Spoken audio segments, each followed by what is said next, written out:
ভয় দেখালে আমি পালিয়ে যাবো তাই ভেবেছিলাম নাকি? তোমার যদি 4টি ছেলে থাকতো না তা আমি তোমাকেই বিয়ে করতাম। দেখি চালাও। এই দাদা দাদা সাইডে লাগা। ভাই ভাই এই ছেড়ে দেন ভাই, ছেড়ে দে। এই শুনে মেয়ে বুঝতে পারছি নি। কে মেয়েটা? এই আর আগে বলছো না সেই মেয়েটাই। তোকে বাড়ি কি সব বলবো। ছেড়ে দে না ভাই, ছেড়ে দে। এ মেয়ে, নাম কি তোমার? সালমা। তোকে জিজ্ঞেস করেছি? একটা মেয়ের সামনে অপর করছে কেন বলতি নি? ছেড়ে দে না ভাই। এখানে কোনো ভাইটাই নাই। স্যার বল স্যার। তোর হেলমেট কোথায়? বাড়িতে। লাইসেন্স নাই।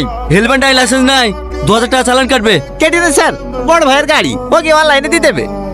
এভাবে হবে না। এ মেয়ে, তোমার সাথে প্রেম করো? এবার কিন্তু বেশি বেশি হয়ে যাচ্ছে।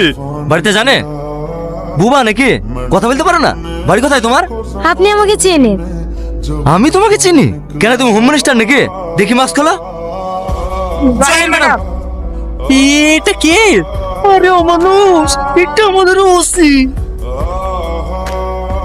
গতকালকে অপারেশন করার ডেট ছিল, আজকের মধ্যে টাকা জমা না দিতে পারলে পাকে আর বাঁচাতে পারবো না। আমার টাকাটার কোনো খোঁজ পেলেন? আপনি বসেন, আমি দেখছি। হ্যালো রাশিদ, তোর মা মারা গেছে। আমার মা মারা গেছে, আমার সব শেষ হয়ে গেল গো। আমার কাকে মা বলে ডাইবো গো? তোমাকে আমি বাঁচাতে পারবো না মা। তুমি অনেক হসপিটালে পৌঁছে দিয়ে এসো। অ্যাকাউন্টের ডিটেইলস গুলো পেয়েছো? না ম্যাডাম, আমি ব্যাংক ম্যানেজারকে ফোন করেছিলাম, আধা ঘন্টার মধ্যে পাঠিয়ে দেবে। তাড়াতাড়ি বলো, নাহলে ম্যানেজারকে অ্যারেস্ট করতে বাধ্য হব। ঠিক আছে ম্যাডাম। একটা অ্যাকাউন্ট ডিটেইলস পাঠাতে এত সময় লাগে?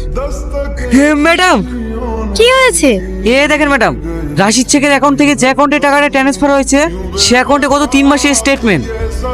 আপনি শুনলে অবাক হবেন, গত 3 মাসে 1223টা অ্যাকাউন্ট থেকে 108 কোটি টাকা স্ক্যাম করা হয়েছে।